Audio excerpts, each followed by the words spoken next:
This is Jim Sawyer for capitalismandcrisis.org. As we rejoin Zombienomics version 1.3, the White House clock is just striking midnight as our protagonists greet one another amid gloom.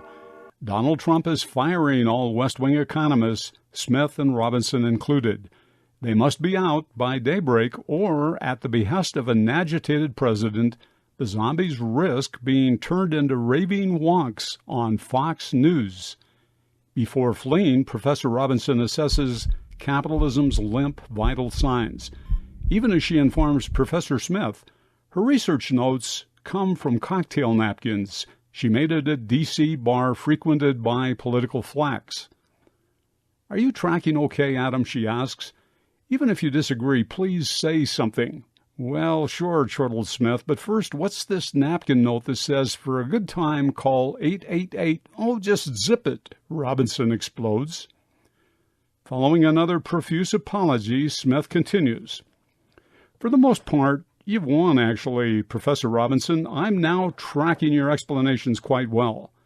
Perhaps so well I may stop being your political adversary." "Adam," retorts Robinson, "if you abandon laissez-faire, Trump will think I'm responsible for your pivot. He may put us both in irons. Worse still, he may have us shipped off to Breitbart." "Ugh, but it's not about you, Joan," says Smith. "Rather, it's about context. Context.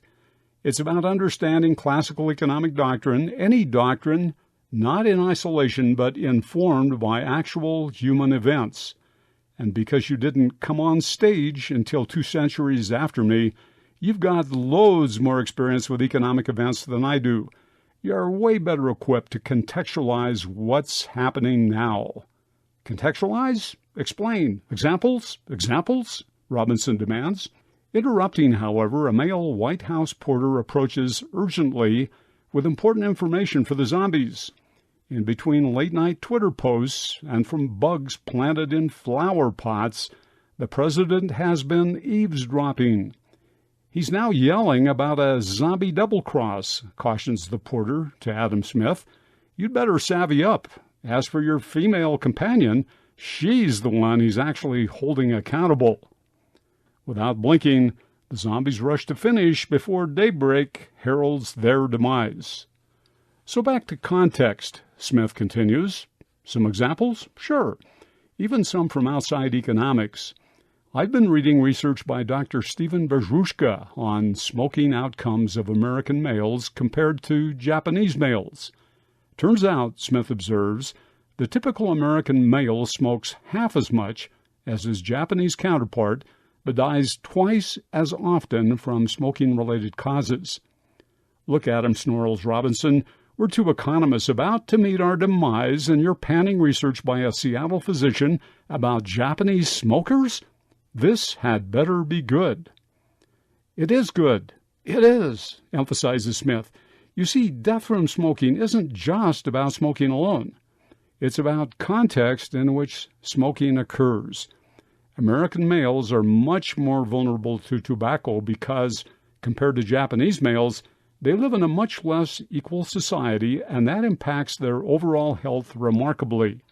They aren't just vulnerable to smoke, but contextually to smoke compounded by the effects of United States class-based inequality, social isolation, and economic marginalization included."